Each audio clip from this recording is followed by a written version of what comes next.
Hey guys, welcome back. It's another episode of Ask Snes. Hope everybody's doing well. You've all had a good week. Not too bad here, and not a lot happening.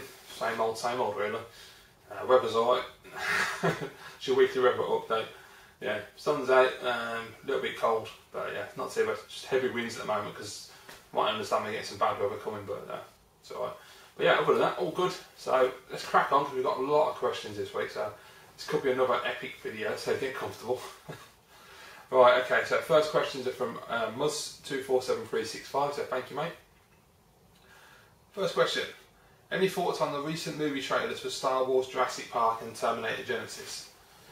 Yeah, as I've said before, I'm not a Star Wars fan. No, I don't care for Star Wars at all. I'm much more a Star Trek guy.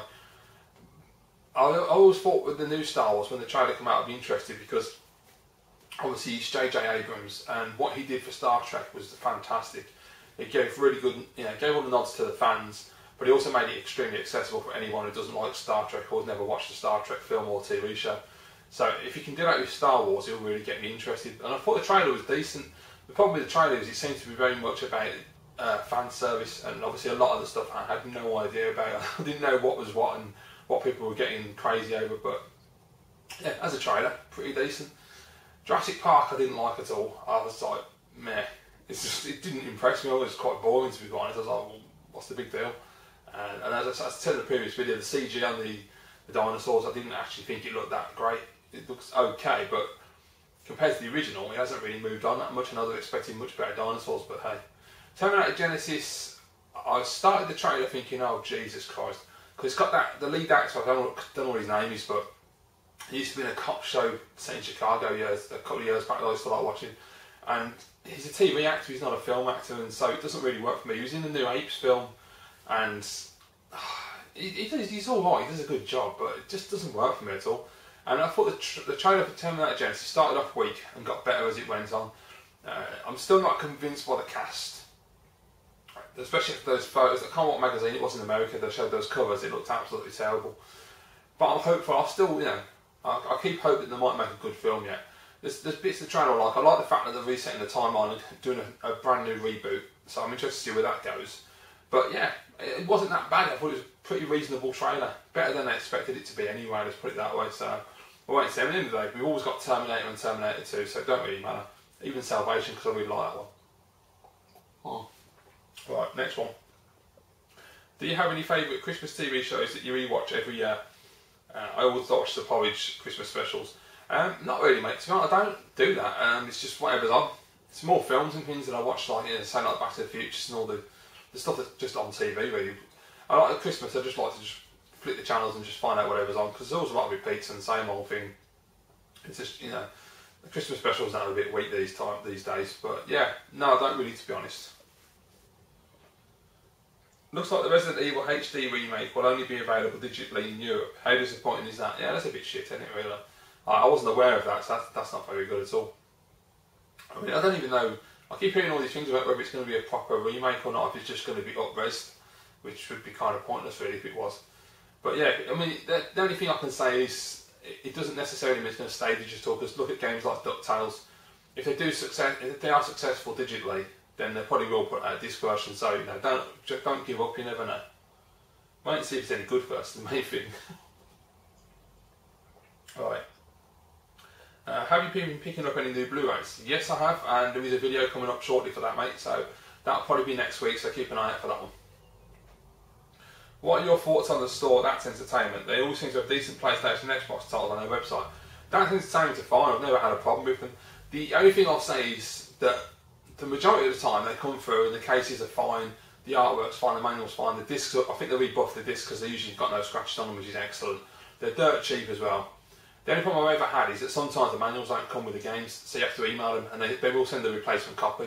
You don't always get, like if you've got 5 games without manuals, you might get 2 or 3 of them, you won't get all 5. I don't know if they go disappearing in the post, they just don't send them or what it is. I've had that happen twice now. But they're only like $1.99 a game, so they are in good condition when they come through, so I'd recommend using them. They're a decent company.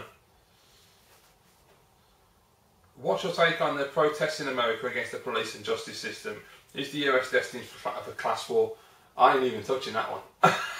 I don't know enough about the Ferguson issue, so I don't really want to talk about that, mate, to be honest with you.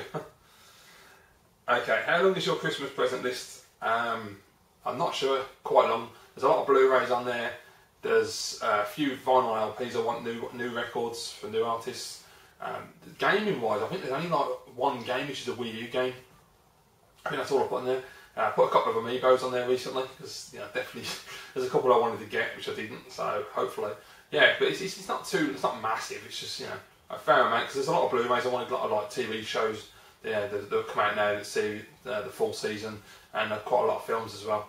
And there's been films that are coming out recently like X-Men, The Purge and the Key. What else was there? There was a couple of others anyway that I really like, and I wanted to get on Blu-ray, so I put those on my Christmas list.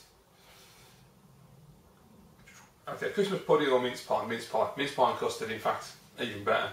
Yeah, I don't like Christmas pudding. It's manky. Oh. Cheers for the questions, mate. Okay, next set of questions from LFC Gamer. What are your thoughts on Disney's Frozen? I haven't seen it, mate, so I don't know, to be honest. I do like Disney films, but to be quite honest, I haven't watched one probably since Nemo. Nemo was excellent. I love that film, but yeah, I might watch it. It don't really appeal to me, to be honest. But to be fair, I say that I haven't even watched a trailer or anything. Just from the bits I've seen on TV, it didn't look like my kind of film. But you never know. Would you like to have hair like Simon Belmont for Castlevania? There was a time when I would have. Probably not now. I ain't got the patience to maintain that. But did you read Beano or any of the Dandy comics as a kid? Yeah, I read both. Mostly Beano. I loved Beano. Billy Whiz was my favourite at the time. Yeah, absolutely fantastic comic. My mum bought a newspaper the other week, and they threw a copy of the latest Beano in there for free. And it hasn't really changed that much. I was quite surprised. It looks really good. They've still got most of the same characters as well. So yeah, Beano, brilliant. What do you think of YouTubers who beg for subs or just want to crave attention? Well, each to their own. I'm not going to criticise somebody else who makes videos because I make videos myself and it wouldn't be right to do that. But yeah, people who beg for subs, whatever. I think the majority of people are just going to take no notice of that, so it doesn't really matter. It's kind of self-defeating. I don't like people who do it. It annoys me. I don't like people who will leave a message on my channel and say, "I've subbed you. Will you sub me back?" No, don't do that. Ask me to check out your channel. That's fine. I'll have a look at your videos, and that's absolutely fine. But do not ask me to sub, because that's one thing that gets people's backs up straight away. Because at the end of the day, you don't want to be forced into it. I'm not going to sub to someone just because they've asked me. Because what if I don't like their videos, or if I watch a couple of videos I think they're okay, but then the videos go downhill after a while, I would just lose interest. And then I unsubscribe, and then they get arsey with me. I can't be bothered. I'll subscribe because I want to subscribe, because I like the channel. That's the only reason. Oh, and I like the person, obviously. The personality is more important to me. Right. Did you do any voluntary work or work experience during your college days? No. I didn't do a lot during my college days except for drinking. Yeah, I wasted my college days, let's put it that way. It's only later in life I went back and did further education and sorted myself out, but yeah, in college, no, it's a joke. College to us is not the same as what the Americans have either. I'm assuming that college in America is like what we have for university. I don't know if that's right, but yeah, college is sort of well, not for everyone, but I mean for a lot of people, probably just a stopgap when you leave work because you don't know what you want to do with your life, so you just go to college just so you've got something to do. Yeah, it was a wasted time for me. What is your favourite pie? Meat and potato, steak and kidney, or chicken and mushroom? Steak and kidney, yeah. Or mince and onion, anything with steak. Chicken and mushrooms really high up there, but yeah, probably steak and kidney. Can you speak any German? No, I can't speak anything bar English. Did you prefer maths or English in school? English all the way. I loved English. It was my favourite. Yeah, it was actually my favourite lesson of all, because we get to write stories and read books, and I love doing that. I love writing stories. So yeah, that was something that really connected with me at the time. It was the only lesson I actually cared about, because all the other lessons, I wish I paid more attention in maths, because I could have learned a lot more, but my brain just didn't get it. I couldn't work it out, and it just, when they started doing all triangles and shit like that, I was just like, what? It's just like, so yeah. Okay, have you read anything by Shakespeare? No, unfortunately not. If you were stuck on a desert island, which 3 celebrities would you take and why?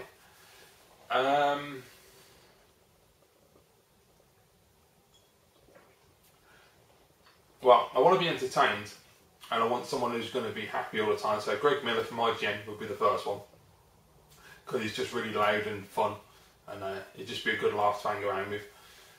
Two others.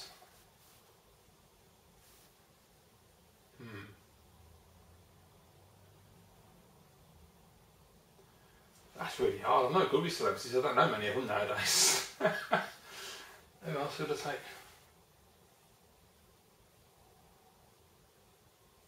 Probably take Taylor Swift just because she's fit, and Tom Cruise. Yeah, because Tom Cruise is awesome. It'd just be really cool to be in his presence. So yeah. So Greg Miller, Taylor Swift, and Tom Cruise. Yeah. What would you rather do? Abseil down the Empire State Building, play the Darkness 2 10 times, or eat a ghost chili with the seeds left in. Anything but play the Darkness 2. Probably eat the chili. I'd go with that because I don't want to abseil down the Empire State. Just screw that. I definitely don't want to play the Darkness 2 again. Oh. How come we don't rate the Beatles? I quite enjoy their music, but I wouldn't say they were the best group from the 60s. They just don't interest me, mate. I've never been a fan. Their music just doesn't do it for me at all. Yeah, I like pop music and everything, but I've never got into the Beatles. Some of the songs are okay.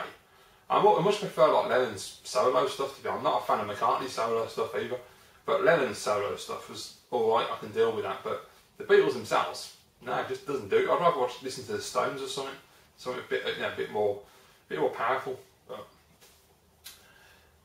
right, if a dickhead driver gives you the middle finger, would you return the favour or just mind your own business?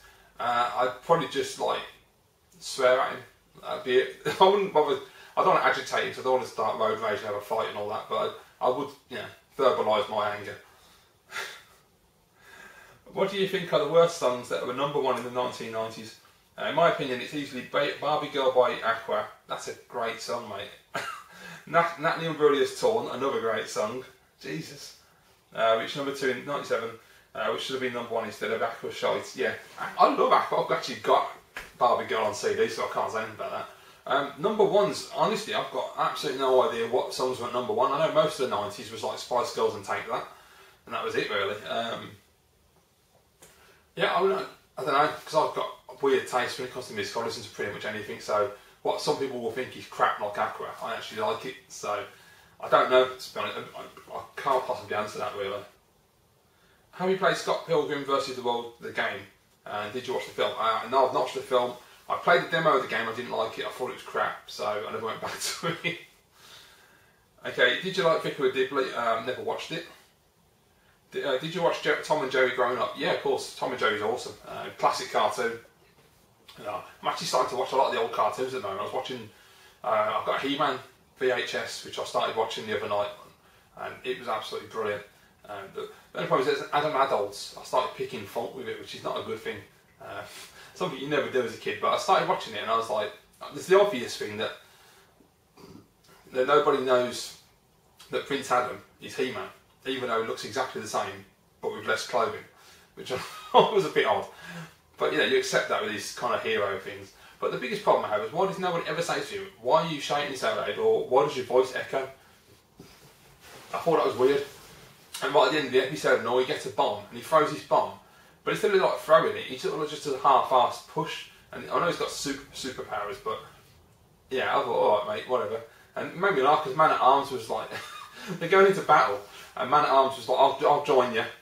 And Tila was like, I want to come along because I can add value. And Man at Arms was like, no, you're staying at home, you can deal with the computer.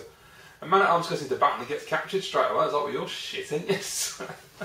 But no, it's really good. I've been watching like videos. I was watching a video yesterday on YouTube where there was, I think it was like 25 or something, like top 10 or top 25 1980s cartoon intros, and it was absolutely fantastic. It was so, I was like, I remember like Jason the Will Warriors, Thundercats, Turtles, there was the Raccoons, there was Fraggle Rock on there, and I was just like, Jesus Christ. Mask, which is one of the best. I love that soundtrack. Yeah, it was absolutely quality. So I've been looking at DVDs and things. The weird thing is, right, this is, see if anyone asks me, I want to know if anyone else is like this as well.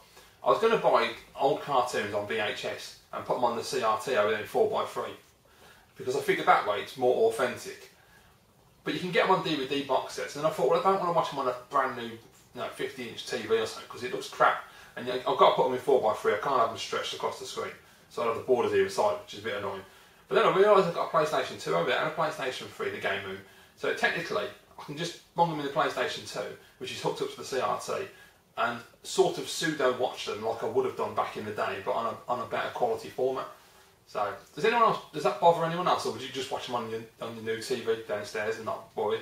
I'm probably alone on that one. But anyway, next question. Okay, if you wrote your own autobiography, would you publish it to anyone? Yeah, Amazon. That's the best way to go. If you're going to write anything these days, just self-publish on Amazon. I think it's the easiest way. I mean, you probably not. I haven't really looked into the percentages and things. I'm sure they take quite a chunk of the money, but if you want to get noticed, that's the quickest and easiest way to do it nowadays. And it has crossed my mind to write something and have a go at that. It's just I've got a few ideas floating around still. It's just trying to flesh them out really. Because I'll probably be doing a course on writing, to be honest, to get me skills back up to scratch, and just the layout is the main thing. Okay, you made a video showing off your Britney Spears collection. Would you have any interest in making a Steps and S Club 7 collection? I don't have enough of their stuff, so I can't. I'm not sure if I've got any Steps. I might do, I'm not too sure. I know I've got a couple of S Club 7 singles and an album. That's about it, but no, Britney, only Britney, because Britney I actually really do like a lot, and that was a legitimate thing. So, how do you like your eggs in the morning? I like mine with a kiss. What? For some odd reason, the Tropicana advert is stuck in my brain. Do you get annoyed? Annoying advert songs that just bug you? Yeah, all the time. I mean, most adverts now are crap, but occasionally there are ones that will just, we don't even realise it, and you just be like, ah. In terms of eggs, yeah, I don't have eggs in the morning, unfortunately. But right, okay. Thank you for the questions. Next ones are from Scribble Sam Animation. And his first question is, as a Super Nintendo fan, are you impressed by how much more you can get out of your Super Nintendo these days? You could mod the SNES to play Super Famicom and American games, you can add a Super Game Boy to play Game Boy games, add a Retro port to play NES games, add a Retro Gen to play Mega Drive and Genesis games, a Super Retro Advance to play GBA, or an EverDrive to play prototypes and homebrew. What will they make next? I think it would be really cool if the EverDrive played movies from SD card too. Yeah, it's pretty amazing to me how much they're actually coming up with on these consoles and the amount of variety. The GBA player in particular, I saw Champion 2D Rob showing that off. That is something that really interests me a lot, and I think that's a really cool touch. The EverDrive as well, like when I saw Whitlow on YouTube hit one up a while back.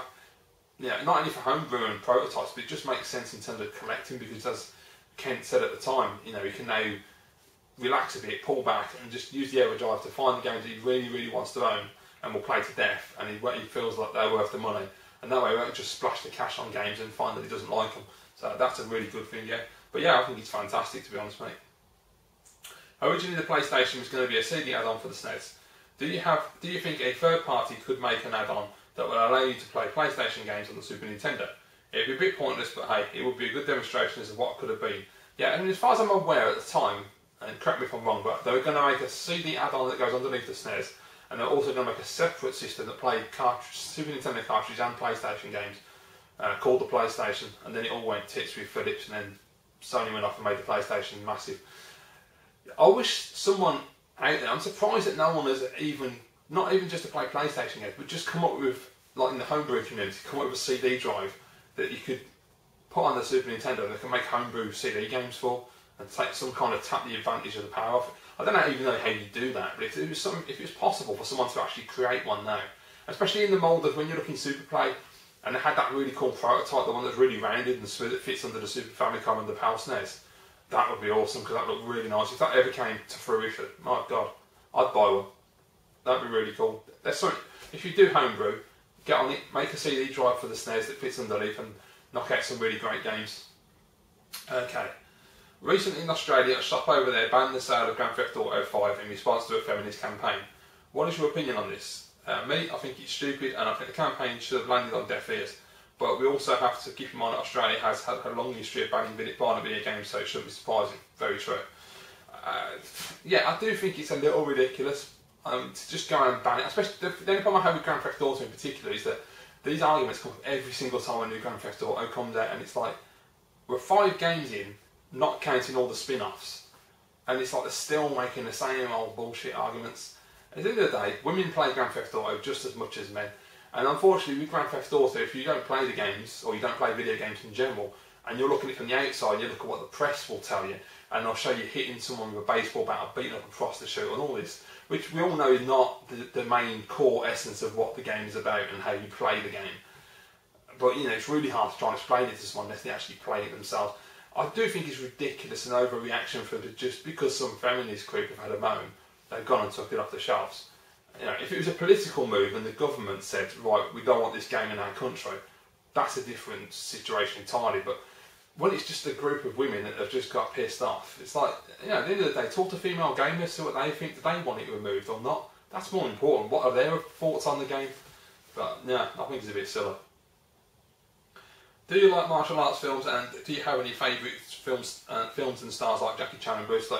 I do. I'm not into all the Hong Kong stuff and all the subtitled stuff.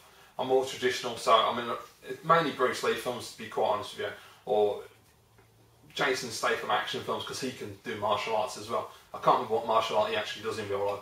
And also the early Seagal films and all, because I love them. I mean, Seagal was really good. But yeah, in terms of actual martial arts, it's Bruce Lee. I'm not a big fan of Jackie Chan. He's alright, but he never really did it for me. All the comedy and stuff, I prefer to watch like Enter the Dragon or Game of Death. Just, you know, proper Bruce Lee was the nuts, man. You just can't beat Bruce Lee. So yeah, that's what I like. Anyway, thank you very much. Right, next question is from my good mate Jay, Cybersnake7. Cheers, Jay. Right, okay. First question. What are your thoughts on the 20th anniversary PlayStation 4 Collector's Edition console, and would you like one? Honestly, when I first saw it and everybody was raving about it, I saw it on Twitter and I was like, what's the big deal? It didn't impress me. I was like, it's alright, it don't look that great. I actually, genuine honest opinion, I saw a tweet with a picture of the new PlayStation 4 20th anniversary next to the original PlayStation, and I thought the original PlayStation looked better. It just got a cooler design, it looked nicer. And the only thing, I mean, since then I've looked at it more and I've watched more videos and things, and I'm still not convinced by it. I wouldn't want to own one myself personally. It didn't jump out to me as an immediate purchase. But the one thing I did like, on the controller, the way they did the PlayStation button, they used the classic, the multicoloured PlayStation logo. That I really liked a lot. I thought that looked really good. But other than that, no. I mean, as far as I'm aware, it's got the original PlayStation boot up as well, the original sound, which is really nice because I love that. It's a great, one of the best ones ever, that was. But yeah, I'll be honest, it's not really something that's on my radar. Okay, you wake up to a new day. One thing has changed for the better. What would it be? Well, only one.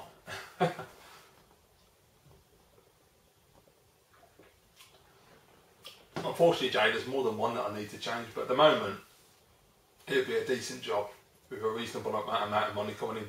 That's the most important thing at the moment, above everything else. Once that's sorted out, there's a few other things, but yeah, hey. But yeah, a job. That's the main one. Okay, what is your most anticipated game and movie for 2015? Right, game, Uncharted 4. I think it's got to be Otto. No, what am I about? Not Uncharted 4. What am I thinking about? That's not at all. Star Fox. I mean, don't get me wrong, Uncharted 4 is definitely up there. There were a lot of good games in 2015, but yeah, Star Fox, it's got to be. Without a doubt, I mean, I've been waiting for so bloody long for them to release a new Star Fox game. I don't want to get too excited because I just don't want to see it fail. But I'm waiting to see E3, see if they show the demo. I just hope they get it right and it's not all about motion control. I know they've got that in the game, but I hope it's not completely all about how you can switch it off at least. I just hope it's a proper Star Fox. That's all I want, a proper Star Fox in the ship, blasting away. That would be fantastic. Film, I can't pick one. I actually saw your question earlier in the week, so I made a list of the films that I want to see next year. There aren't a lot, but there's some really good ones. I'll just bring the list up. Right, so first one is The Avengers Age of Ultron.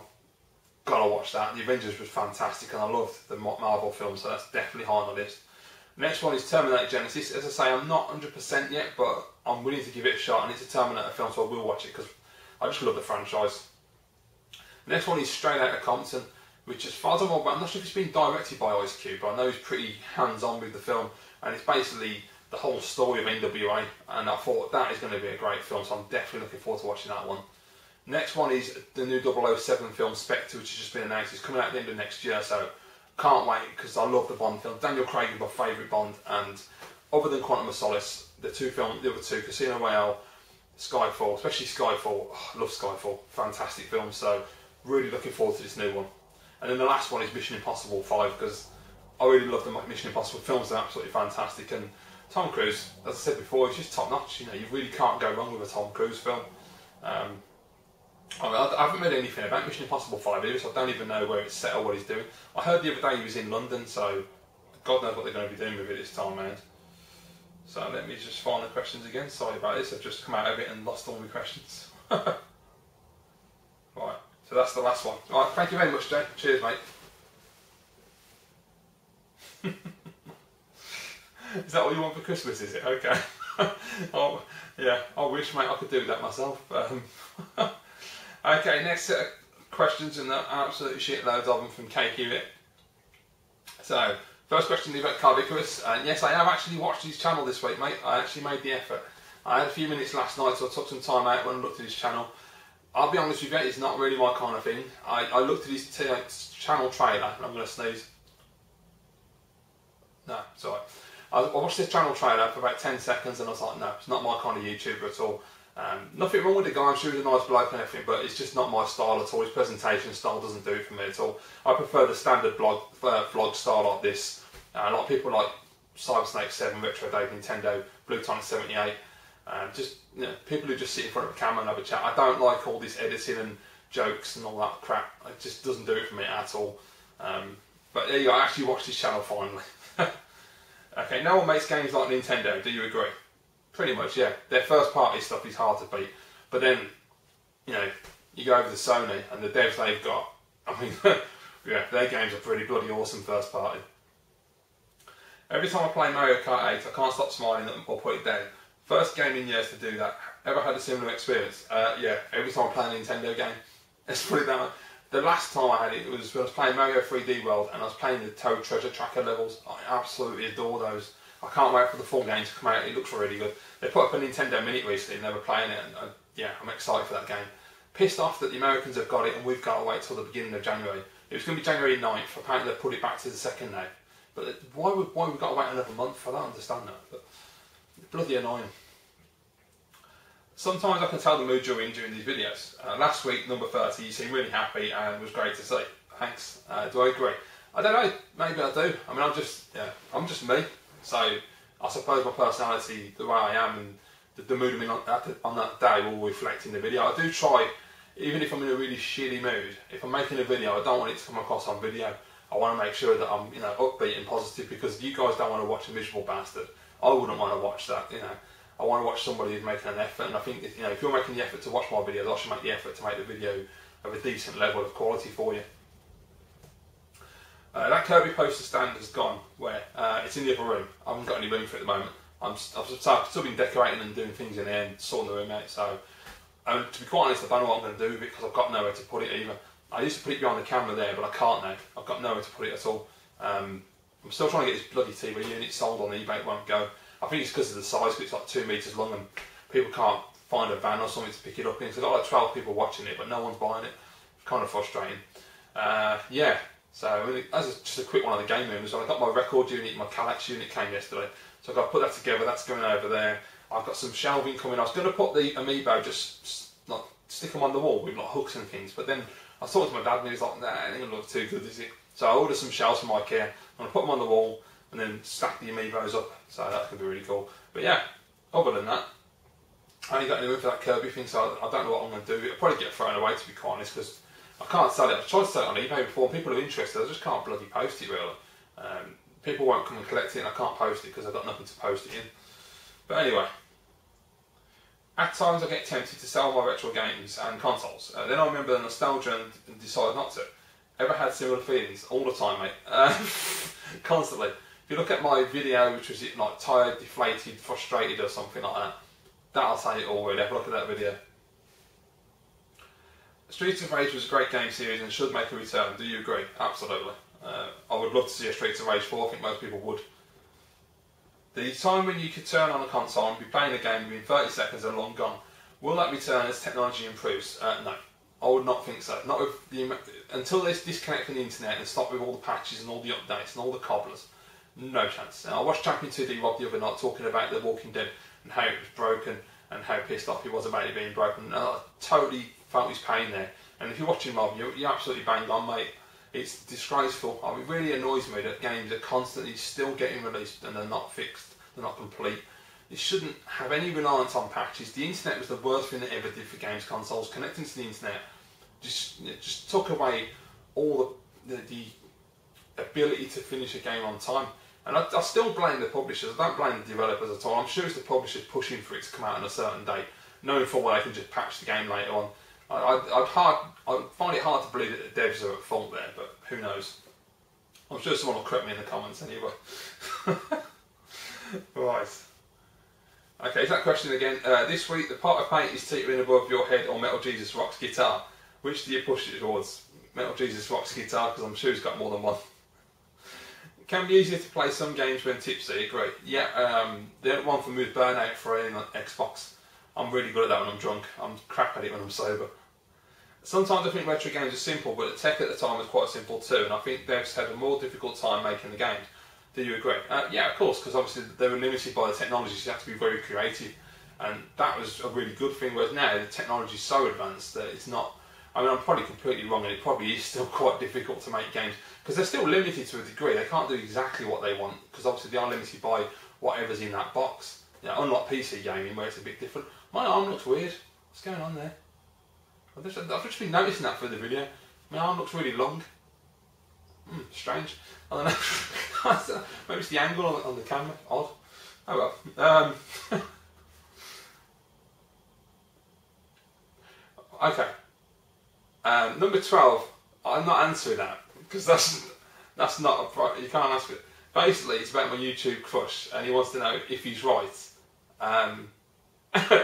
Yeah, you are. But anyway. I don't know how you work that out, but there you go. Next one. Right, look at the first letter of questions 1 to 10. What does it spell? Oh, Jesus Christ.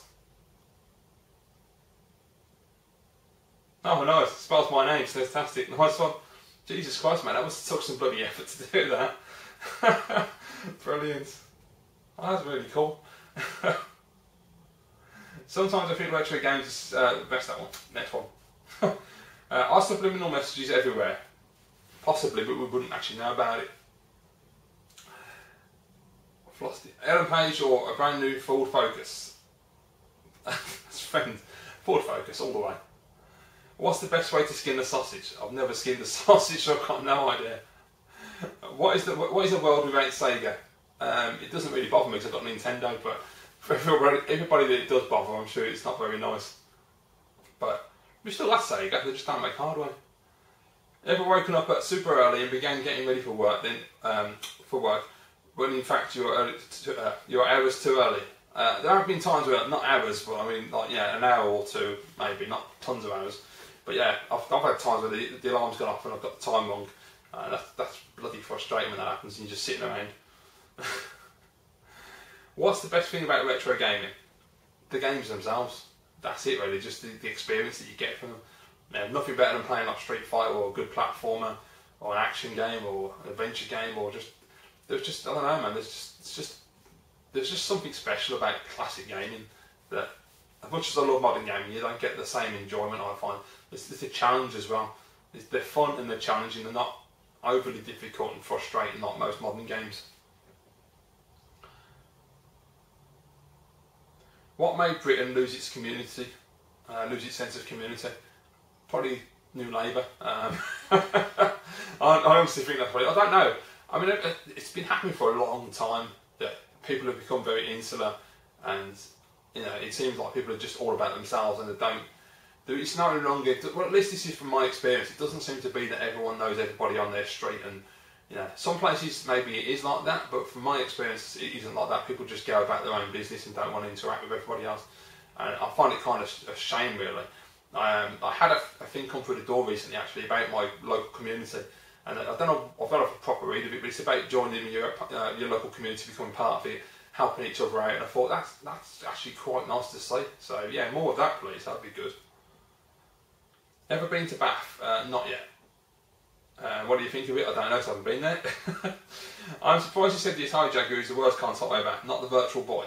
I've never used one, so I don't know, and I probably would like it. So, but as I say, I like the Jaguar. It's a good console. It's just not the best console. Ever had a huge tax rebate? No, unfortunately not. What Xmas film and TV program screams Xmas to you? Well, film is going to be Back to the Future.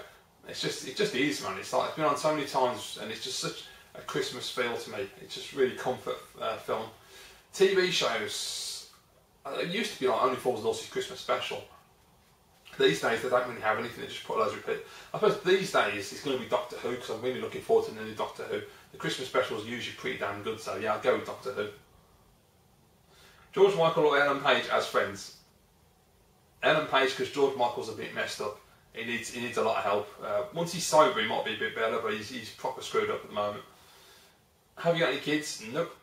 I think people my age, late 20s, grew up at the best time for gaming, and okay. By the time I was 10, a lot of 3D console came out. Do I agree? Right. Well, I don't know. Because I'm in my late 30s, so I think we had the best time. But you know, it depends on how you look at it from your own generation. Because obviously, I grew up in the 80s and had all the 8-bit computers, and then the 16-bit consoles, and then on and on and on. So yeah, but I mean, I'm trying to think late 20s. So yeah, you probably would have had most of those as well, wouldn't you? Really? So yeah, it is good times. I watched a video the other day that said there were 9 consoles in the 5th generation. And I just say I hate that 5th generation bollocks. I don't know where that came from, but I got sick and tired of people on the internet constantly going 1st, 2nd, 3rd, 5th, all the way to 8th and 9th generation, and whatever. It's bullshit. It's 8-bit, 16-bit, 32/64, 128-bit, alleged HD. It's supposed to be HD generation, last generation. Bullshit. And this one hasn't really got a name. But I hate all that numbering. It's just so crap. Anyway, beside the point. Right, where was I? I've totally lost my bloody track now. Right, okay. The non-consoles in the 5th generation, that really surprised me. Was that the most congested generation? I don't know what they class as 5th generation, because they go back and they class like Odyssey and Atari and everything and work all the way up, so I don't even know which bloody generation that was going to be, to be honest. So I don't know, to be honest, mate. You'd have to tell me which ones they are and I'll tell you if that's right or not. It seems Nintendo has lost a lot of its third-party developers just before the N64. I think they were wowed and poached by the PlayStation. What do you think of that? Yeah, probably. Well, I mean, they were back, you know, after Super Nintendo. Like Square went over to PlayStation and did Final Fantasy for them, because obviously they've got CD technology, they've got bigger storage, and that's probably the same for a lot of devs. The PlayStation had better options because they had more storage options, so they could build bigger games. Whereas the N64 was expensive, it was cartridge based, and it wasn't easy to develop for in that respect. What is your favourite PlayStation 2 game? Mine is Driver. Time Crisis 2. That's coming as no surprise to anybody, I think. Ever had a terrible Christmas present you've then given as a gift? No, I never do that, ever. I never have terrible Christmas presents, to be quite honest, and I wouldn't do that anyway, it's just not right. On Christmas Day, do you prefer a busy one or visiting loved ones and a lazy one at home? Yeah, just chilling out, being with the family, good food, that's the main thing. Good food, bullshit on TV, films, just cosy. I don't like hectic, no, I want to just chill out on Christmas Day. What is your favourite type of present? Just any present really, just a thought to me, and that's genuine, that's always been the thing. Just the fact that someone's even thought about me and sent me something, no matter what it is. You know, it could be a box of chocolates, could be a 4-pack of beer or something. Just the fact that someone has actually thought, you know what, I want to get Pete something for Christmas. Because the thought is always the most important thing to me. Do you think a retro game shop has trouble getting hold of retro games? No, because it depends what they're selling. If they're selling Japanese stuff, as far as I'm aware, people like Console Passion, they'll fly over to Japan every now and again and bring stock back. If you're doing it locally and you're doing PAL stuff, then you can just get people to trade the games in and give them sod all for the games and then sell them on for profit. So I'm sure there are ways of doing it, it's just not going to be an easy thing to do, and especially these days anyway, because there's a lot of people involved in it. Surprised you've never heard of a Sega Park Arcade? You should definitely Google it. Cheers, mate. I will do. Okay. Ever watched Trains, Planes and Automobiles? Once in the 80s, and I honestly don't remember anything about it, so probably need to go back and watch that one. What do you think of the 3 videos I've uploaded? I didn't know you had, so I'll have a look at those. Okay. What age did you stop believing in Santa? I've no idea, to be honest with you. I don't remember exactly when it happened, so yeah, I'm not too sure. That's it, friends. Thanks for answering my questions. Any to ask me or your other viewers. I suppose the only thing is what you're doing for Christmas. You know, are you ready for Christmas? Is probably more important at this point. All right. Okay, next question comes from Glenn Pearson. So thank you, Glenn. Okay, would you recommend Monster Hunter 3 Ultimate for the Wii U? I can't because I've never played it and I don't know anything about it. So sorry, Glenn. I have no idea, to be honest with you, mate. Possibly, I'm sure it looks good, but I've never played it, so I don't know. Next set of questions are from Java 4. So thank you, mate. First question is, how are you getting on with your Wii U? Are you glad that you rebought the system? Yeah, absolutely, love it. It's fantastic. I'm looking forward to getting Toad Treasure Tracker, as I say, in January. I'm really excited to play that. And the next year there's Yoshi's Woolly World, there's Kirby's Rainbow Curse, there's Splatoon, there's Star Fox, there's even a new Zelda, which I never thought I'd be interested in, but that looks really cool. So yeah, I think it's going to be good, man. I'm enjoying it. Mario Kart 8, I'm sort of getting better at it. I'm still not convinced by it. I don't know, it's weird, man. Everybody else just raves about it, but it just really isn't doing it for me at all. Mario 3D World is awesome. I need to go back and finish it and get all the stars that I've missed, but I love that game. It's fantastic. Have you watched the previews of Captain Toad Treasure Tracker on Wii U, and are you planning on getting it? Yes, I am, and yes, I have. As I say, I watched Krista and Kit playing it the other day on the Nintendo Minute, which is, I love the Nintendo Minutes. I think the Nintendo Minutes are absolutely brilliant. Krista and Kit are so good, and yeah, it looks absolutely fantastic, so I'm really excited to play that one. What games do you own that got bad reviews, but you thought were pretty good? To be honest with you, I don't even remember the last time I actually watched or read a review. It's been a long time. I think the last review I watched was when Wolfenstein came out on PS4. Well, it was cross-platform, and I watched a few reviews on that, and there's a lot of people saying it was good, and one person saying it was bad. And I totally disagreed. I actually really like the game a lot. It's a bit of a slow start, but once it gets into it, it's fantastic. Yeah. Other than that, I don't know. I'm trying to think what I consider as shit games.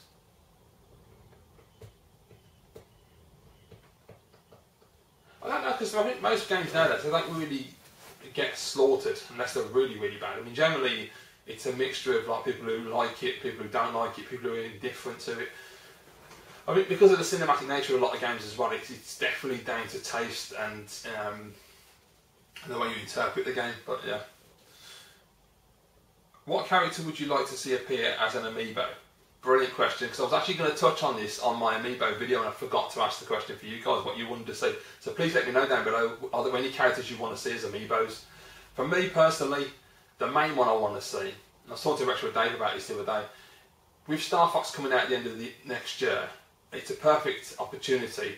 Obviously we've got Fox McCloud now, but if you get Peppy, Falco and Slippy, I would be so chuffed. That would be amazing. I want to see that. Definitely want to see Toad Treasure Tracker, because that makes no sense that they've not got one. And I'm surprised they're doing a bundle with the game, so you get it in the box. That would be really cool. Also, I'd really like to see is a Street Fighter game on Wii U, whether it be a straightforward Street Fighter game, which I don't know if that will happen anymore, or if it's like Tatsunoko versus Capcom and they have Street Fighter characters. Because imagine Street Fighter amiibo. Oh my god, I would just buy them all. That would be absolutely epic. So those are the ones I really want. Let me know, guys. Let me know what you want to get on the amiibo, because there's so many possibilities that this could just be fantastic going forward. Yeah, I mean, like F-Zero, if they're doing an F-Zero game, they can even make the little ships and everything. They don't have to make the characters really, do they? I mean, that's the other thing with Star Fox, the R-Wing. I would love an R-Wing amiibo. Please make that. Right, guys, it's that time of the video again. The battery's about to die on me, so I'm just going to switch it out and we'll get back on with the rest of the questions. Right, guys, I'm back. It's getting a bit cold, so I put the hoodie on. The next set of questions are from Sega Sent Me One. Thank you very much for the questions. And the first question: while playing modern gaming, do you like how they implement chapters rather than stages in games? I realise that in open world sandbox games they have no place, but I feel games should have stages, tally up scores and even go as far as taking saves out of some campaigns. To be honest, I've never really thought about it, mate, if I'm honest with you. I don't know. It's not something that's ever really been an issue for me.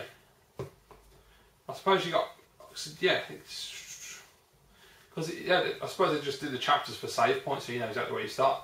But to be fair, to me, chapters have always been like the modern version of stages, so I've never really seen it any different, to be honest with you. If you could pitch a design for a homebrew game, what console and genre would you choose? It would probably be Super Nintendo, and it has to be a scrolling beat 'em up.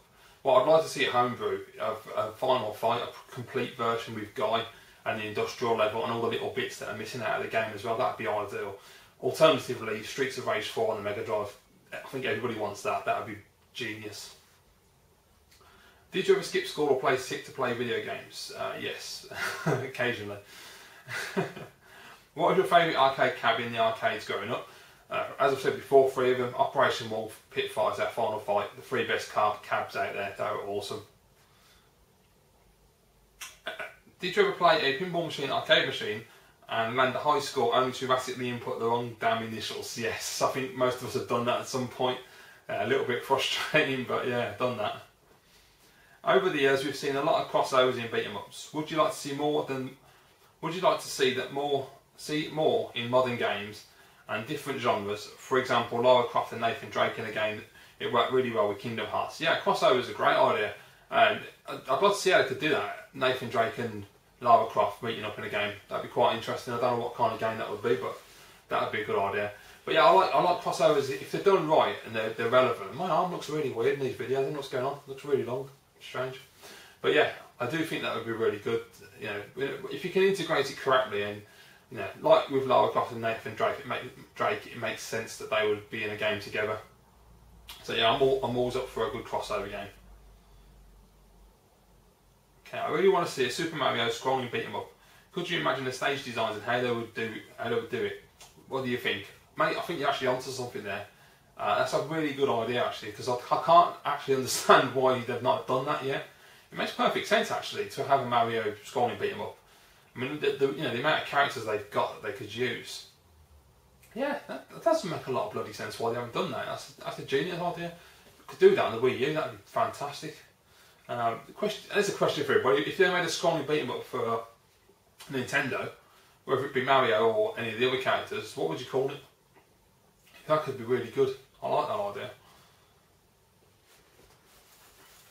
Right, okay. When I get a new game loaded out with manuals, maps or posters, I sniff the newness of them.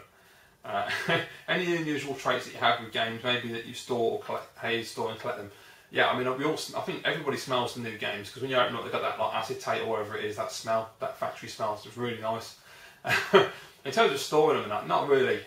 The only thing I do is keep them in alphabetical order like a lot of collectors do. I just find it a lot easier that way. And I have like separate bookcases, sections, you know, I have like a Super Famicom section, a Mega Drive section, PlayStation 1 section, etc. And I've got a whole bookcase dedicated to PlayStation for all 4 consoles, so yeah, I like to keep it all separate so I know exactly where everything is and what's what. Is there a market for a televised video game show these days, or is YouTube the only way to go for this information? To be honest, I would love a new TV show or a new channel dedicated to gaming, but I do think those days are gone now. I think, yeah, basically due to the rise of social media, YouTube, Facebook, Twitter, the internet itself, with all the different websites that you can go and visit and read reviews, professional, non-professional, you can read blogs, you can watch people like me and all the guys that I watch who just give their opinions on the games they've been playing. You can watch professionals like IGN talk about games. So there really probably isn't a market for a video game show on TV or a video game channel. As much as I would like one, I think from the TV standpoint, the executives probably just don't see any money in doing that, which is a real shame, because I miss the days of when they used to go out to the trade shows and report back and give you the latest information. But now you can watch all the trade shows live. I mean, E3, you can watch all of that, all streamed live as it happens, and you know, up to that information. And it's nice, it's brilliant to be able to have all of this influx of information 24/7, 365. But then again, it was a bit better when you didn't know, and it was more exciting when you're waiting for the monthly magazine to come out with the latest information. It kind of saturates it a bit, knowing everything every minute. You know, every day you can wake up and look at Twitter or YouTube, and there'll be loads of new information. And you know, it gets to the point now where they overdo it as well. They give some games, they will go right over the top with the trailers and the behind the scenes and all of that, and they kind of spoil the game before it's even released. Same with films, you know, like everything really. Okay, I personally think that the magic is missing in video games these days, as we have so much access to information. Oh yeah, that was really well. I didn't even read this question. As we have so much access to information at any given time. While growing up, your only source of information was magazines, Games Master, etc. The surprise was amazing to enter a store, arcade, and see a new game. I remember I was frantically trying to pull off combos on Killer Instinct or fatalities in Mortal Kombat with little success. Then some big kid would execute a hidden move. This would spread like wildfire and create such hype over a game. I love the fact I could learn something new from a campaign, from a complete stranger. A lot of our generation can't put our fingers on it, but is this the magic that's missing from the industry today? Yeah, as I've just said, basically, yeah, there is that. I mean, you know, when I was growing up, it was all about reading the magazines, going to the arcades and learning things, hanging out with your friends and just going around each other's houses and spending hours and hours, you know, sometimes nights, just playing games constantly. And you got a lot more out of it, I think. I mean, it's nice nowadays to have the campaigns, which I love, and I love the single player experience. But I do miss those days of being able to have what they call now local multiplayer. And Nintendo still offer that, of course, which is great. But in terms of the information flow, yeah, there's just too much of it now.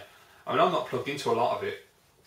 I don't watch as much as I used to. Since, what's it called, game trailers went tits up, I've really lost track. I mean, I watch IGN now, that's my main source of information, so I'm not subscribed to their YouTube channel anymore because they put out too many videos and it clogs my feed up. So I just watch the shows that I actually want to watch, like Game Scoop. And I'm also subscribed to Craig Miller's channel as well to watch Game Over Greggy's show, that's brilliant.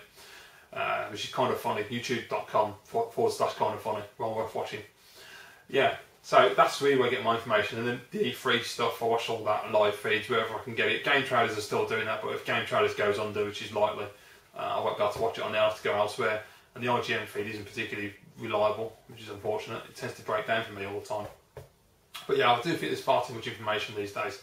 And it's nice, it was much better when there was not so much available and you had to try and you have to just wait and see. And there's a lot more surprises. And it's like, as I say with film, if you watch all the trailers, it spoils the film. If you go in blind and you've got a basic idea of what the film's going to be about, but you haven't watched any of the trailers, and it's a total surprise, there's no better feeling than that. And it's the same with games. If it's possible to go in blind, and it really isn't these days, because if it's a game you love, it's really hard to avoid any information at all. It can be done, it's just really difficult, especially with social media anyway. Okay, contrary to my last question, I feel the amiibos are giving me that sense of hype. And do you own Smash Bros for Wii U? And have you tried beating it on Intensity 9? I don't have Smash Bros as of yet. I will get it in the future.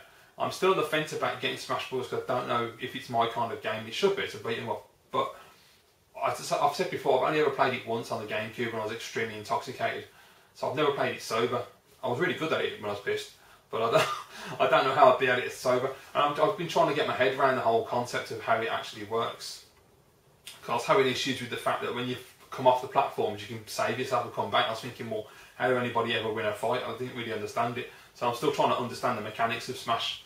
But I mean, I do like the idea of Smash, and there's some, you know, obviously fantastic characters. But yeah, I'll probably get it in the new year, to be quite honest, and just give it a shot.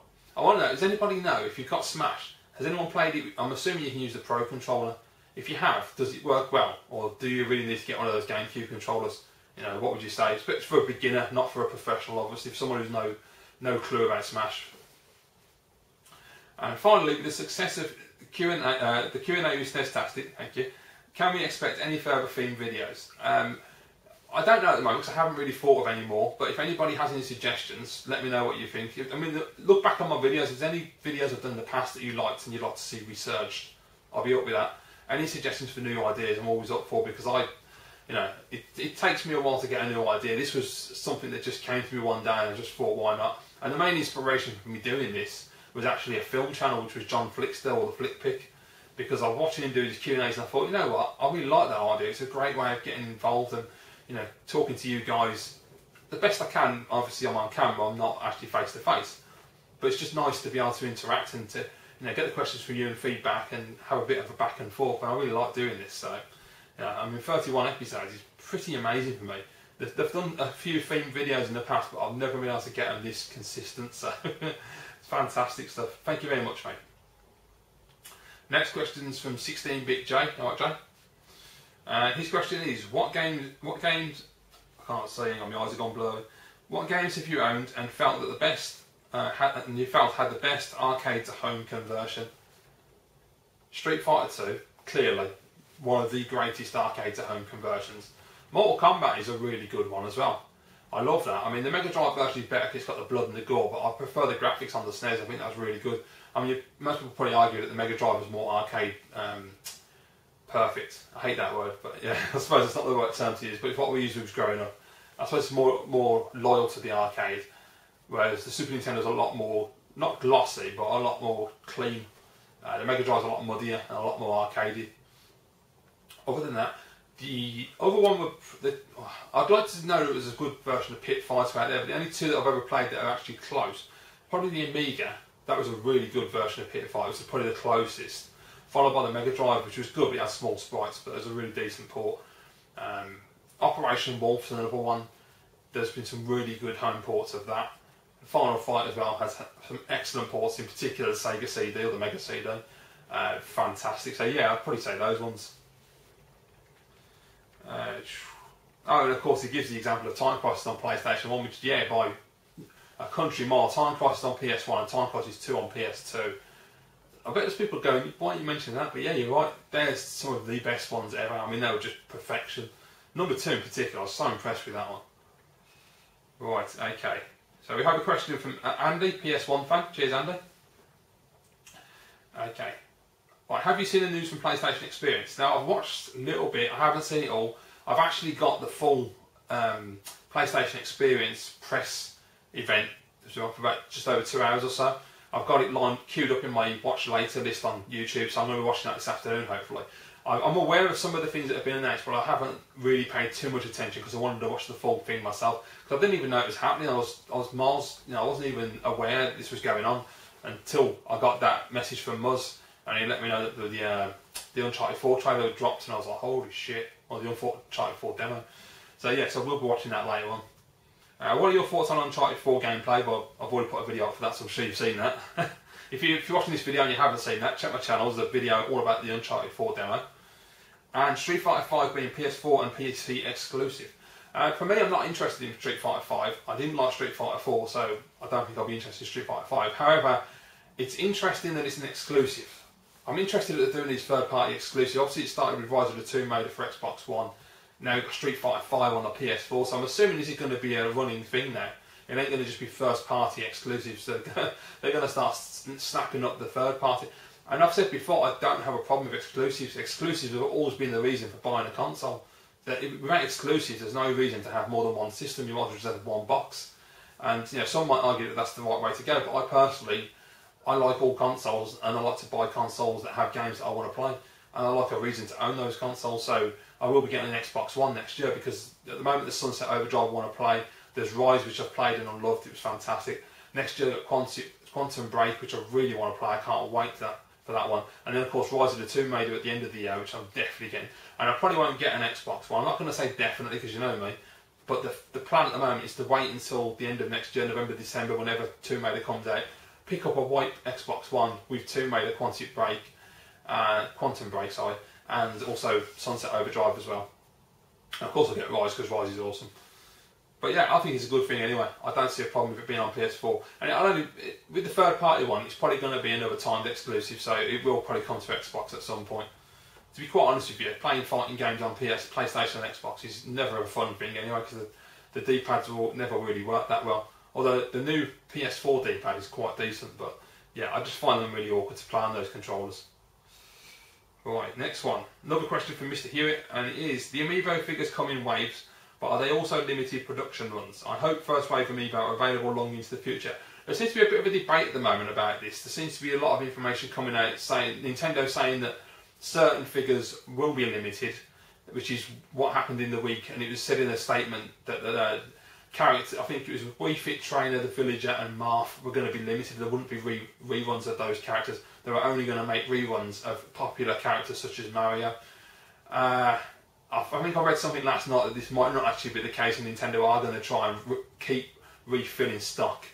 So that's a good thing.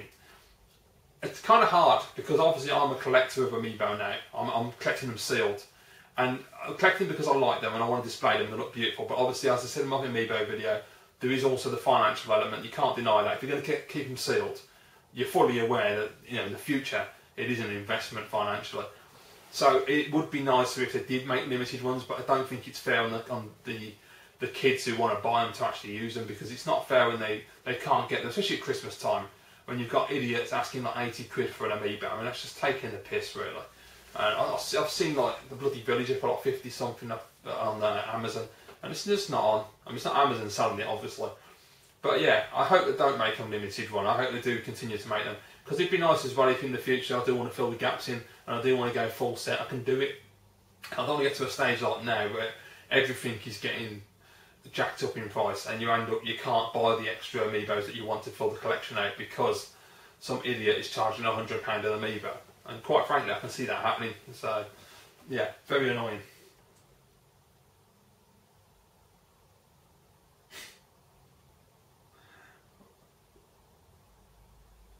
Okay, so let me have a look. Next question is from Dark One Ink.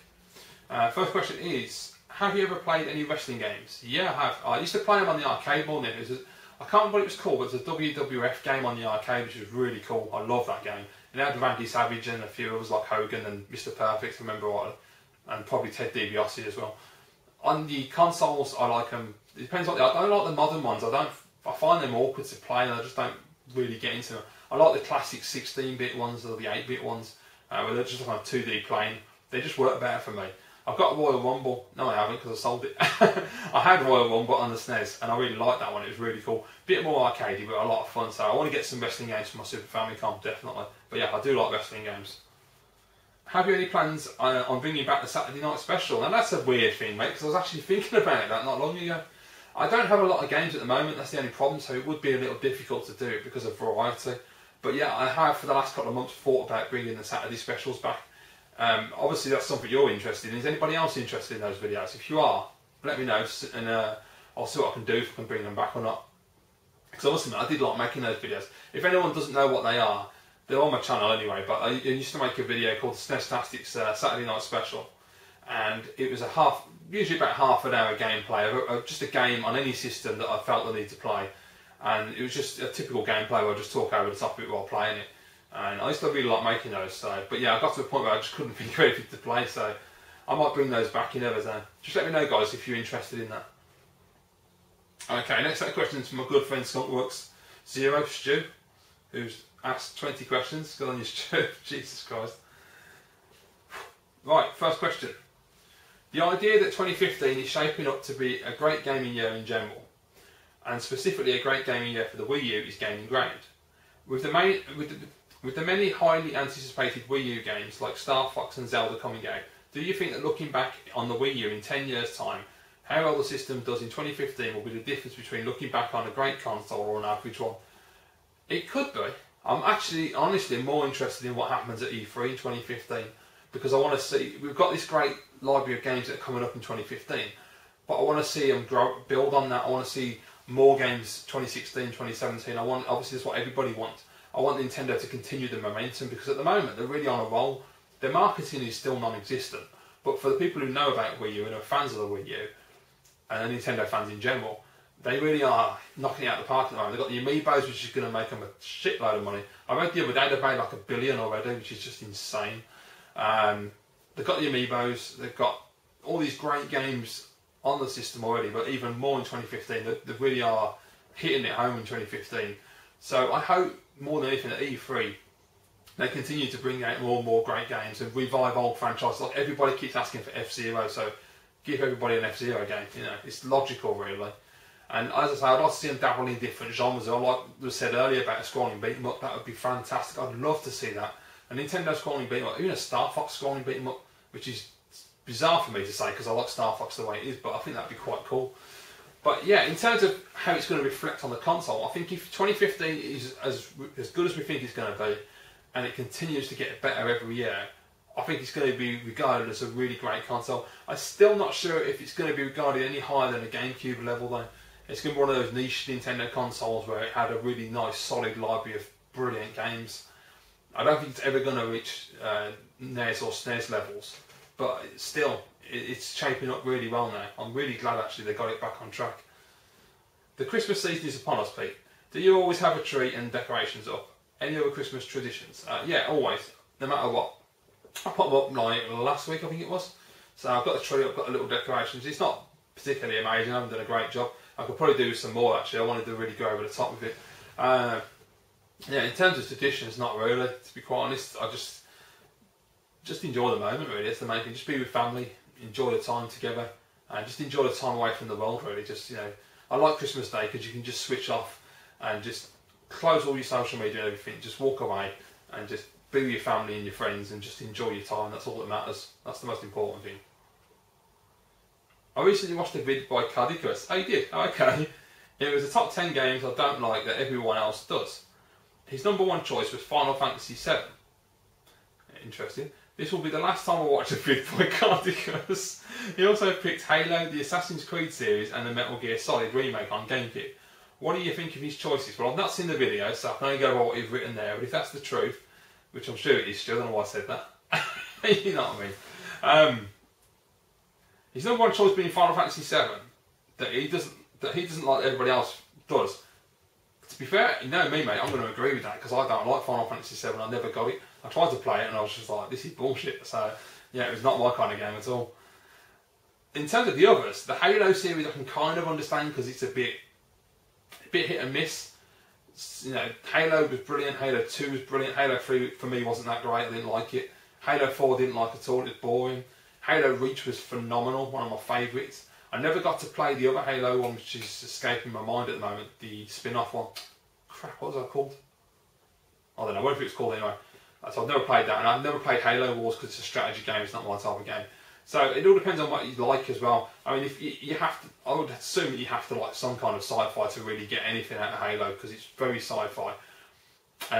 Yeah, and it depends if you like shooters, then if you might not like shooters, I don't know. But yeah, I don't know if I'd agree with Halo as much, but it is a bit. Assassin's Creed, I would agree with him on that because I don't like Assassin's Creed, but that's not because I don't like them, it's because I can't play them because they're very stealthy and I'm shit at stealth. I freely admit that I can't play the games. And I wish I could because I like the environments, I like the history, I like the potential of the story, but I just can't get into them. I just get really pissed off trying to play them. I just keep getting caught and killed, so yeah, it's a shame. Metal Gear Remake I've never played, but Metal Gear is one of the greatest games ever made, so quite frankly I totally disagree with him on that. But you know, everyone to their own, everyone's got their own taste. Recently Johnny Millennium, the Happy Console Gamer, has posted several videos of him and his wife gaming. Does the idea of a wife or partner interested in gaming appeal to you? Or would you be content if someone who just tolerated your gaming and collecting?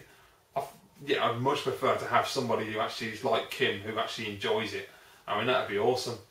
Where the hell you meet someone in this country who actually loves video games as much as I do, or any of us? Christ knows, I've got no idea. I'm sure they're out there, but yeah, I don't really come across them. I wish there were more retro game, female game channels on YouTube, because I'm subscribed to the majority of the ones I've found, and there's just not enough. If you're female and you're watching this video and you love gaming and collecting and all of that, please make a channel. Or if you've got a channel, let me know because I want to watch it. Because you know, it'd be nice to have some more female input now and again. But yeah, obviously, in the future when I meet somebody, you know, hopefully it'll be someone who actually likes all this stuff and not somebody that's just going to be tolerating it. Because if you're someone that just tolerates it, you could end up causing arguments and problems with the relationship, I suppose. But I mean, I would think that when you first meet someone as well, and eventually you're going to talk about this sort of stuff, and you might even start talking about it anyway, and whether it be like TV shows or gaming or films or anything geeky really, that, you know, that's where you kind of get common ground and interest, don't you? But yeah, ideally, yes, Johnny's a lucky bastard having a girlfriend, not a wife even like that. That's awesome. You're decorating. The pot of paint is not teetering at all, as it's securely placed on a sturdy metal platform. Okay, thanks. It's just a statement, not a question. Nice one. On a fundamental level, what is electricity? Power. You're decorating. The sturdy metal platform is teetering between two pots of paint, which are identical in every conceivable way. Which one do you save? The one on the right, because I'm right-handed. Do you think you have a good eye for spotting a repro? Yeah, Super Nintendo I do. I tend to, when I'm looking on eBay, I can tend to generally spot one a mile off. Because you can tell by, well, I'm not going to say how you can tell, but there are certain things you can look for in the box that I can personally tell. Do you think that ultimately what makes Streets of Rage a superior game to Final Fight is that it was designed from the ground up for to be a console game rather than a quarter-munching arcade? A quarter-munching? What, you American now, Stu? Okay, rather than a quarter-munching arcade game. In our money, it'd be like a 10p muncher or a pound muncher. Because I remember playing pound at the time for Final Fight. Jesus, that's a rip-off. Great game though, but and so the game flow is a lot better and it is less hectic, more tactical gameplay is more rewarding. Yeah, it probably is why it's so better, because it was built for consoles, where Final Fight was built for the arcade to rinse all your money out of you. So yeah, that makes more sense really. I just think that the whole tactical aspect of Streets of Rage, the way you fight, is so much better than Final Fight. Because as I said before, Final Fight, as much as I love the game, and it's got a lot of nostalgic memory for me, you know, it takes me right back. But I'm quite aware that Streets of Rage is a better game. Because Final Fight, the fact that they keep running off every time you try and fight annoys me. Whereas with Streets of Rage, there's that fluidity when you're using blades and you're fighting between one or two characters and you're flipping back and forth, and it just feels really good. Yeah, I love Streets of Rage. Has there been a truly great console release since the PlayStation 1? The Xbox, the original Xbox. Yeah, that to me is a truly great console. I absolutely adored that system at the time, and I played the hell out of it. So I would say that one. There were other systems that had the potential to be truly great, like the PlayStation 3 for instance. I absolutely adore that console. Fantastic library of exclusives on that console, as well as great cross-platform games. Yeah, I'll probably just say the original Xbox and the PS3 has the most potential. And obviously the Wii U going forward. Who knows? At the moment I don't think it's going to be a truly great console, it's just going to be a really good one. But who knows what happens. What's love got to do with it? Got to do with it. What's love but a second-hand emotion? Why are you quoting Tina Turner? The previous question, as you may or may not have realised, was actually some lyrics from Tina Turner's 1984 chart hit "What's Love Got to Do with It?" Of course I did. Do you agree that this song was simply the best?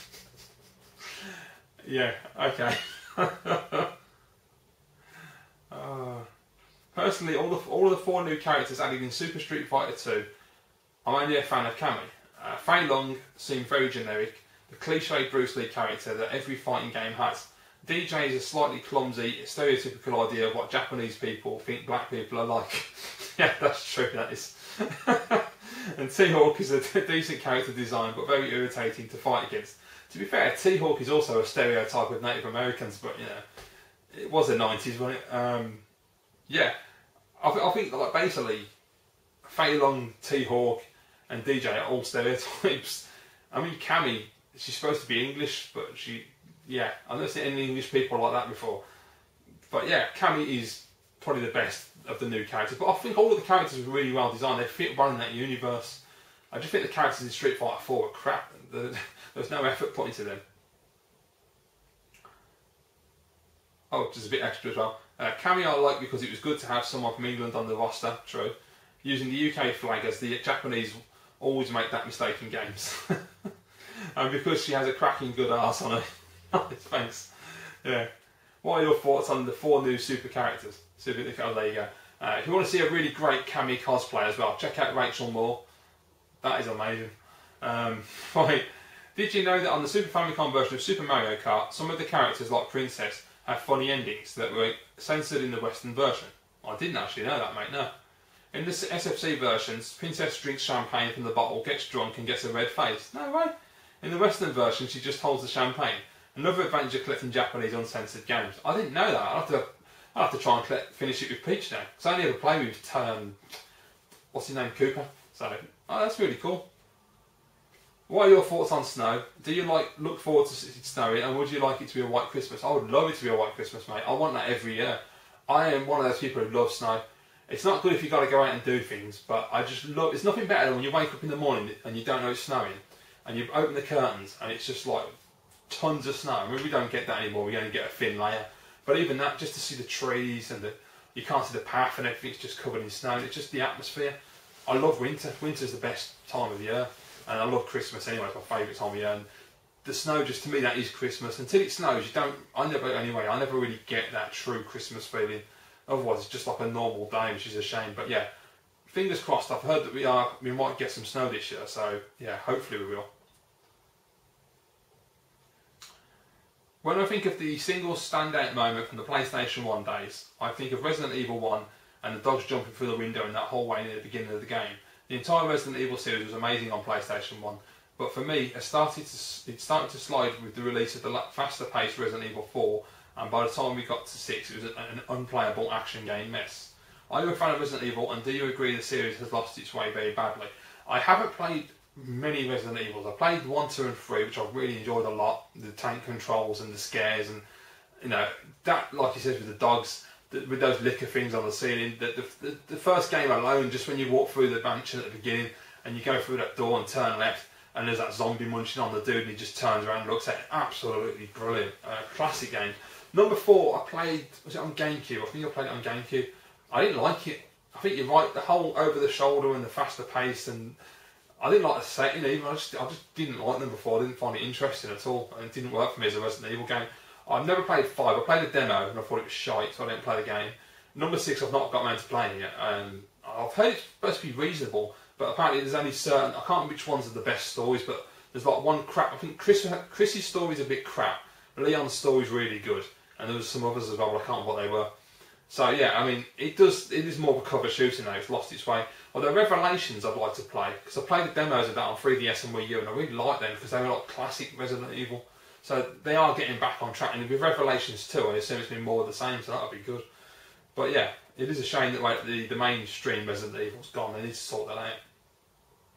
If Nintendo released a Star Fox Wii U bundle and the console has some sort of branding on it, or is in an exclusive colour, or both, would you consider selling your Wii U and adding a few quid to get it? I won't sell the Wii U, but I will be buying a Star Fox bundle, hands down. If they do a special Star Fox bundle, not just the Wii U with Star Fox, like you say, they do a special branding on the console and the gamepad, or do special colours or something, or they stick amiibo thing. I mean, that would be me screwed anyway. Even if it didn't do anything to the console, they just stuck all the amiibos in there. Yeah, I'm on board because I'd like a Star Fox bundle. That'd be really nice. I don't want to get into buying all different bundles though, because that'd be crazy. But yeah. Do you ever suffer from insomnia, and what are your methods for trying to get to sleep when you can't? Not particularly. The only time it ever happens is when I've got too much on my mind and my brain just won't shut up and I can't stop thinking. It drives me insane. And I either just lie down until I eventually get bored and fall asleep, which is hard, or I just get up, go make a cup of tea, have something to eat, watch a bit of news and just random cooking shows that are on in the late hours of the night. Otherwise I just go and play some games or something, but then playing games is not a good thing because it activates your brain far too much. Watching TV does as well, but obviously you're doing a lot of thinking when you're playing games and strategising, and so that wakes you up too much and then your brain's active too much and I won't get back to sleep, but sometimes it can help. I just try and keep myself active until I'm absolutely knackered and I know I'm going to fall asleep. As soon as I feel that bit where your body's heavy and you just feel like you're going to drop off, then I run and go straight to bed, because then I'll just go out like a light. Any interest in Donkey Kong Tropical Freeze? Absolutely, yeah. I want to play it. The only thing that puts me off is that Donkey Kong Country Returns was ridiculously difficult. I think it was World 6 that I got to and I just couldn't do it. I could not get past it. It is just unbelievably difficult. It's just, I don't understand why they made it that hard either. Because it was, up until that world, it was pretty easy to get through. It wasn't like rock hard, it wasn't really super easy. It was just nicely balanced like it should be. But World 6 was stupidly difficult. And I just got angry and pissed off with it. And I've heard that Tropical Freeze is just as difficult, so it's the only reason I haven't bought the game, because it looks beautiful and I want to play it, but I just haven't got the patience to. I really haven't. I'll just get so frustrated and I don't want to do that. I want to enjoy my gaming. I want to have fun. And the last question is, no 20th question, youth. I'll just make the opportunity to wish you and yours a Merry Christmas. And here's to many more vids, questions, tweets and banter about pot noodles in 2015. Thank you, Stu. You're a good mate, and I appreciate all the chats we have on Twitter and everything. You're a really top lad. So I'm glad I met you, mate. Thank you. Right, battery's going to die again, lads and ladies, so I'm going to have to just put a new battery in, because this is going to be one epic episode by the look of it. And I've got a lot of questions. I think I've got a lot of questions. In fact, have I? I might be able to squeeze this in, the battery. I'm not sure if the battery's going to last. Let me see. How many questions have I got left? No, I've got 4 questions left, so what I'll do is I'll put a new battery in. Okay guys, so these are the final 4 questions for this week, and these come from Super Nintendo, so cheers for the questions, mate. First question is, have you ever watched Game Center CX? It's a Japanese comedy retro gaming TV show. I think that's the one that Ninja Bear Hug recommended to me a few months back, if I remember rightly. I think that's right. And I watched some of it and it's quite decent, yeah. So I'll have to have a look at it, another look and make sure it is what I think it is. But if it's what I think it is, then yeah, it's pretty decent. Are you planning on getting any of the Mystical Ninja games? And have you played any of them before? I've never played them and I'm tempted. I actually had them offered to me not long ago when I bought that last Super Famicom video when I bought ActRaiser Batman Returns. What was the other one I got? And Final Fight 2. That same seller had 3 of the Mystical Ninja games and he offered to me them for a really good price, but unfortunately I didn't have the cash at the time, so I had to pass on them. But yeah, I would like to give them a shot in the future because I've heard so many good things and they're supposed to be pretty decent titles. Are there any Super Famicom or Japanese Mega Drive games that you were going to buy but found out it required understanding a substantial amount of Japanese and therefore decided against buying it? Not that I can think of. I was on the fence about ActRaiser, but I've given it a shot. I'm still not sure what the hell I'm doing on the map. I mean, Stu Stuntworks has explained it, so I might be able to get through it. But for the most part, no, because I mean, the only games I can think of that are going to give me aggravation would be like RPGs, and I don't play RPGs, so for the games that I play, like fighting games, shooters, racing games, platformers, I'm pretty certain that I shouldn't have any problems with them.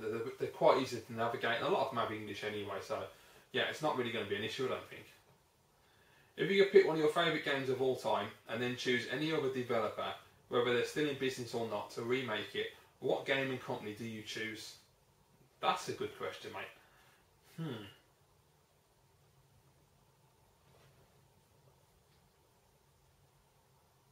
Oh, that's really good. I'm trying to think what game I could have and what developer would be good to make it be interesting.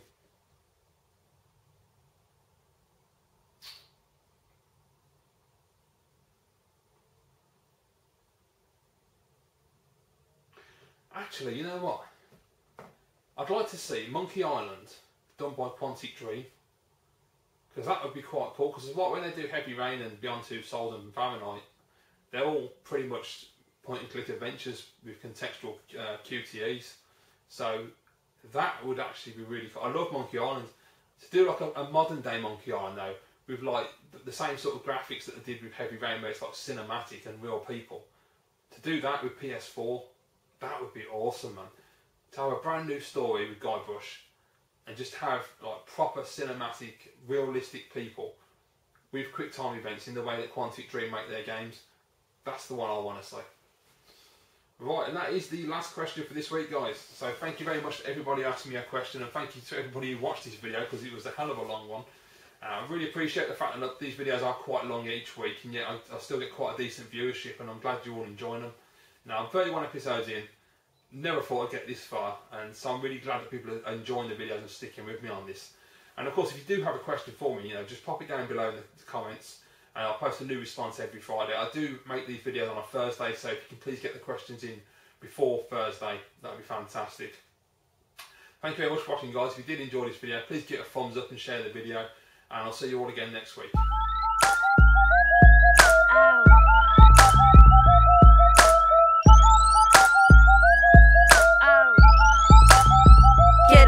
Feliz, si cetralina, sentirme segura y sentirme mina llena de lágrimas. Está mi piscina, me doy un baño de anfetamona. Desperté como la mona, tú te habías caído. Se nos fue el 2012 y el mundo no se ha ido. Muchas penas he vivido, me he sentido súper mal, hubiera sido mejor